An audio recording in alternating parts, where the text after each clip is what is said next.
Welcome to the Explainer. All right, let's jump right in. The 2026 dynamic between the United States and Iran is really shaping up to be the defining geopolitical chess match of the year. We're looking at a situation where the literal core infrastructure of global energy is serving as ground zero for some highly sensitive rising military tension. So we're going to dive straight into the facts on the ground and unravel the incredibly complex mechanisms driving this high-stakes narrative. So think about this for a second. What exactly happens when the world's most important oil route becomes a military flashpoint? This isn't just some minor dispute over an isolated border or a small political disagreement. No, we are looking at a direct, immediate threat to the core infrastructure of global energy. It's a fast-paced, evolving reality, and the implications of what unfolds here, well, they're going to ripple out to essentially every single economy on the planet. We're talking, of course, about the Strait of Hormuz. Right now, this spot is acting as the ultimate geopolitical pressure point. It's a vital economic artery that's experiencing, quite frankly, unprecedented friction.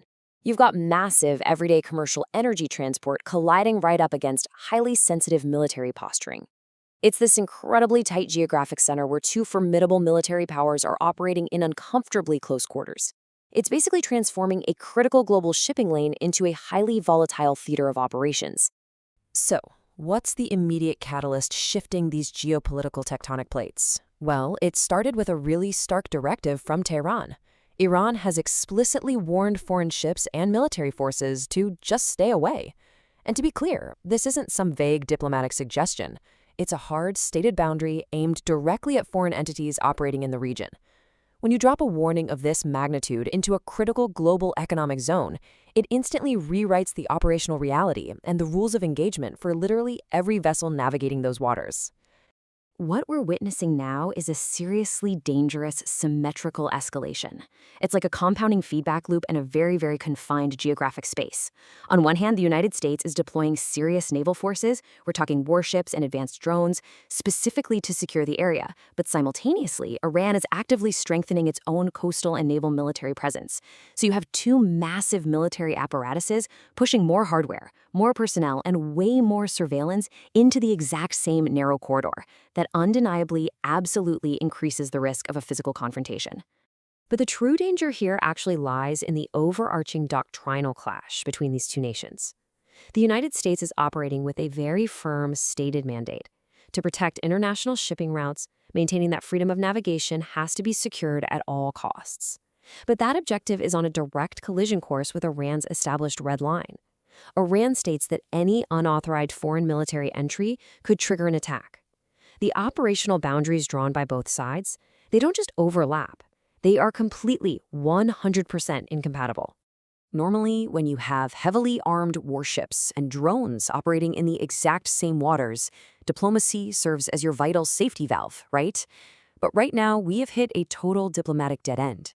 Recent talks between the US and Iran completely failed. No agreement was reached whatsoever. So tensions have just increased even further, and the chances for immediate peace are severely reduced. When diplomatic channels collapse in an environment like this, that crucial safety valve just vanishes. It creates this sudden void where military hardware basically becomes the primary form of communication. Zooming out to the macro level, we are basically navigating a classic gray zone scenario. It's a highly sensitive situation where, thankfully, full-scale kinetic war has not yet started. But standard peacetime protocols, those have been completely abandoned. We are resting in this incredibly unstable middle ground. The tension is wound as tightly as possible without actually snapping, which creates a constant, exhausting state of hypervigilance for every single military asset and commercial actor involved. And in an environment like that, your margin for error drops to absolute zero. Any small incident could easily lead to a much larger conflict. I mean, think about it. A single miscalculated drone trajectory, a misread radar signal between rival ships, or even just a split-second navigation error in contested waters could act as an immediate tripwire. The extreme fragility of the situation means that an isolated, almost accidental event has the very real potential to ignite a massive, cascading conflict, literally in an instant. The entire world is watching very, very closely as these tensions continue to rise in one of our most critical global pathways. The situation remains fundamentally unstable, defined by overlapping red lines and heavily armed forces operating in dangerously close proximity. So it leaves us with one massive question. With diplomacy completely stalled and opposing militaries locking eyes across the water, what will be the spark that sets the Strait of Hormuz ablaze?